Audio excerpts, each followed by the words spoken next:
बिस्मिल्लाहिर्रहमानिर्रहीम अस्सलामुअलैकुम। मेरा नाम है नवीद शेख और आप देख रहे हैं super team YouTube channel. PDM का जनाजा तो निकला ही था, मगर अब इस जनाजे की तौहीन जो है वो गला फाड़ फाड़ कर की जाने लगी है।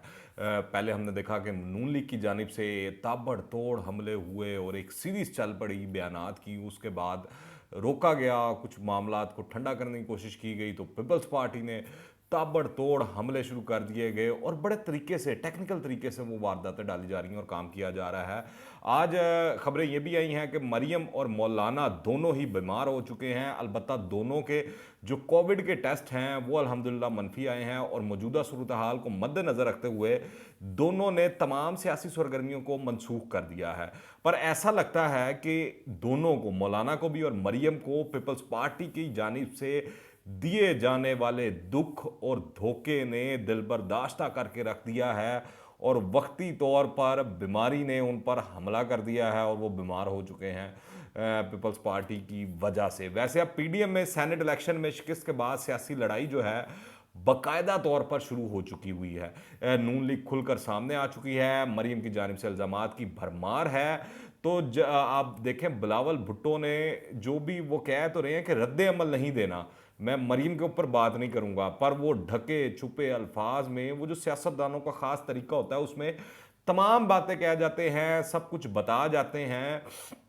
फिर आप देखें कि पीडीएम में जो दरारें हैं वो अब वाज़ह होती जा रही हैं। आज जिस तरह शहरी रहमान ने बयानात दिए और पंजाब से पीपल्स पार्टी के जो वो रहनुमा हैं चौधरी मंजूर साहब, जिस तरह उन्होंने वाशगाफ अल्फाज में नून लीग को ललकारा है, उससे तो सारी चीज़ें अयां हो चुकी हैं। और नून लीग भी इस हवाले से कुछ कम नहीं। जिस तरह राना सनाउल्लाह साहब खुलकर आए हैं और इवन दैन के मरीम नवाज ने जो गुज़िश्ता रोज़ बयान दिया है उसके बाद तो सारी आपको कहानी और जो भी एपिसोड है वो खुलकर सामने आ जाता है।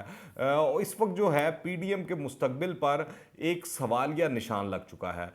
आग पर पानी डालने के लिए मुस्लिम लीग नून और पीपल्स पार्टी ने फिल वक्त तो पीडीएम का इजलास बुलाने की तजवीज़ दी है।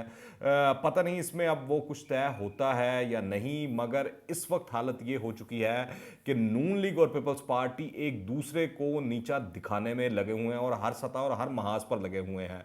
और वो जो पुरानी 90s वाली राइवलरी, या इससे पहले जब जरदारी साहब सदर पाकिस्तान थे या नवाज शरीफ साहब वजीर आजम पाकिस्तान थे, तो वो जो टसल चल रही थी दोनों के दरमियान में, दोनों जमातों के दरमियान में, वो अब खुलकर आ चुकी है सामने।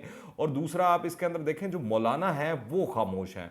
अब पता नहीं मौलाना कब जागेंगे और कब सामने आएंगे और कब जो है ये जो सारा कड़मस मचा हुआ है इसको ख़त्म करेंगे आकर, या करने की कोशिश करेंगे। और ये कायदे हिस्ब इख्तलाफ वाली लड़ाई तो मुझे तो कुछ खास समझ नहीं आती ओपोजिशन लीडर की। आप देखें, आप सेनेट का ओपोजिशन लीडर तो दूर की बात, आप देखें जो कौमी असम्बली का ओपोजिशन लीडर है वो कितने अरसे से और कितने माह से जेल में बैठा हुआ है। तो वो बंदा सेनेट के अंदर भी कायदे हिस्ब इख्तलाफ हो तो वो क्या तीर मार सकता है, जब इस तरह की वो जो कहा जाता है बहुत से लोगों की जानिब से हाइब्रिड जमहूरियत मुल्क में चल रही हो, तो फिर तो वो फैसले करने वाले तो कुछ और ही होते हैं और वो मामला तय करने वाले तो कुछ और होते हैं। इस पर जो है तमाम सूरत हाल पर अब मौलाना फजलुर रहमान टक्कर ना मारे तो वो करें क्या। अब ये महसूस होना शुरू हो चुका है कि कहीं ये सारा निज़ाम ही सेलेक्टेड होकर ना रह जाए। तो ये एक बड़ा वो एक सूरत हाल है। जो बम हुकूमत पर गिराया जाना था वो इस तरह लग रहा है कि पीडीएम से उसके अपने ही हाथों में फट चुका है। और इसके साथ ही लॉन्ग मार्च की तहरीक भी कहीं हवा में तहलील होकर रह गई है। और दूसरी जानिब खबरें ये भी हैं कि वज़ीर आज़म इमरान खान साहब, आज वो जो डॉक्टर फैसल सुल्तान हैं, वो जो सारा ये मामला देख रहे हैं कोविड के हवाले से, उन्होंने ट्वीट भी किया है कि वज़ीर आज़म और उनकी एहलिया जो है उनकी तबीयत में बेहतरी के आसार हैं, बड़ी अच्छी बात है। हम तो दुआ गो हैं कि जल्द से जल्द उनको मुकम्मल सेहतयाबी मिले इस हवाले से। तो वो उनके बारे में, इमरान खान साहब के बारे में कहा जा रहा है कि वो जैसे ही दोबारा ऑफिस संभालेंगे तो वो काबीना में बड़ी तब्दीलियाँ लेकर आएंगे। और कहा जा रहा है शायद जो वजारत दाखिला है उसके जो वज़ीर है उस पर सबसे ज़्यादा मलबा गिराया जाए और बाज़ जो गुजरा है उनको दोबारा जो है कलमदान सौंपे जाएंगे।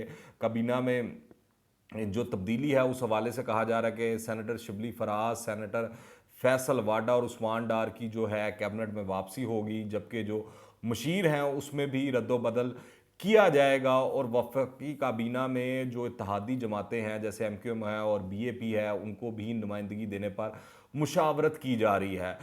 बज़ाहिर जो है जिस तरह इमरान खान साहब पहले तो बड़े अलल ऐलान कहा करते थे और बताया करते थे 3 माह कबल के इस्टेब्लिशमेंट और जो हुकूमत है वो ऐसे ही एकजुट है, सेम पेज पर है, तो अभी भी इस तरह ही लग रहा है कि वो सेम पेज पे है और कारोबार हुकूमत जो है इमरान खान साहब तो पता नहीं चला रहे हैं कि नहीं चला रहे, कोई और ज़रूर चला रहा है। और इस वक्त जो सूरत हाल है वो ये है कि अपोजिशन जो है वो बिल्कुल इस तरह लग रहा है कि मर गई है, ख़त्म हो चुकी है, मिट चुकी है। जिस तरह का वो मूव खेला गया है अपोजिशन के अंदर, और अपोजिशन के पीडीएम के अंदर से ही वो जो है एक बंदा खड़ा करके और वो सारे मामलात किए गए हैं, तो उससे तो इस तरह लगता है पीडीएम का पूरा बठा बैठ गया। अब आने वाले दिनों में ये देखना होगा कि नून लीग और मौलाना फजल रहमान में कितना दमखम है, और वो अगर लॉन्ग मार्च करते हैं अपने दमखम में तो वो कितनी दूर तक जाएंगे, और एहतजाज और ये सारा कुछ मामला जो है वो क्या रंग लाएगा और हुकूमत को आने वाले दिनों में किस तरह टफ टाइम देंगे। मगर इस वक्त तो ये वाज़ह तौर पर नज़र आना शुरू हो चुका है कि पीपल्स पार्टी ने जो किरदार अदा किया है और जो रोल प्ले किया है विद इन पीडीएम और बाद बाहर की भी सियासत में, वो यकीनी तौर पर एंटी इमरान खान और एंटी पीटीआई तो है, मगर वो इस तरह भी महसूस हो रहा है कि जैसे जरदारी साहब और पीपल्स पार्टी इस्टेब्लिशमेंट की बी टीम बनकर काम कर रहे हैं, और वो सारा जो सियासत के खेल हैं और वो वारदातें हैं वो चल रहे हैं, सारा कुछ मामला कर रहे हैं। और इसमें आप ब्लेम पीपल्स पार्टी आसिफ अली जरदारी साहब को भी नहीं दे सकते कि उन्होंने मौके से फ़ायदा उठाया और कैपिटलाइज कर लिया। इससे पहले अगर आप माजी में देखें तो हमेशा ये काम नवाज शरीफ साहब भी करते आए हैं, और इमरान खान साहब ने भी जब उनको मौका मिला तो उन्होंने भी किया, और उससे पहले एक दफ़ा जो है जरदारी साहब को भी मौका मिला तो उन्होंने भी किया। तो ये पाकिस्तानी सियासत के अंदर एक चीज़ रच बस गई है कि जिसको जब मौका मिलता है वो बाय हुक और बाय क्रुक वो कुछ ना कुछ कर लेता है और मैनेज कर कर पॉलिटिक्स के अंदर और इक़्तिदार में किसी ना किसी तरह हिस्सेदारी हासिल कर ही लेता है। क्योंकि इस तरह लगता है कि असल मकसद जो है वो इक़्तिदार में ही आना है, और इक़्तिदार में आने का जो वाहिद रास्ता है पाकिस्तान में वो ताकतवर हलकों से होकर गुज़रता है। और सबको पता है कि जब उनसे वो किसी से खुश हों तो वो फिर हुकूमत में होते हैं, वो चाहे नकम्मे भी हों तो फिर भी हुकूमत में होते हैं, वो चाहे कुछ ना भी करें फिर भी वो हुकूमत में होते हैं।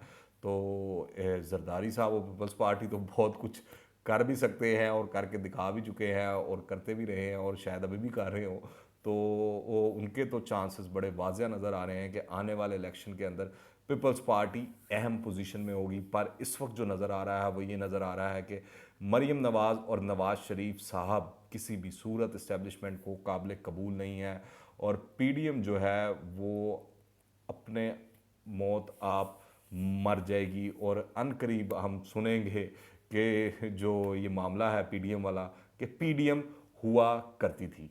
आप क्या राय रखते हैं कमेंट्स में नीचे लाजमी बताइएगा, और अगर आपने अभी तक इस चैनल को सब्सक्राइब नहीं किया तो इस चैनल को सब्सक्राइब करें, बेल आइकन को प्रेस करें ताकि ताज़ा तीन अपडेट्स और नई वीडियोज़ आपको बरोबर मिलती रहे। अगर ये वीडियो पसंद आए तो लाइक कीजिएगा और ज़्यादा से ज़्यादा शेयर करें। दुआ में याद रखें। टिल द नेक्स्ट टाइम, अल्लाह हाफिज़।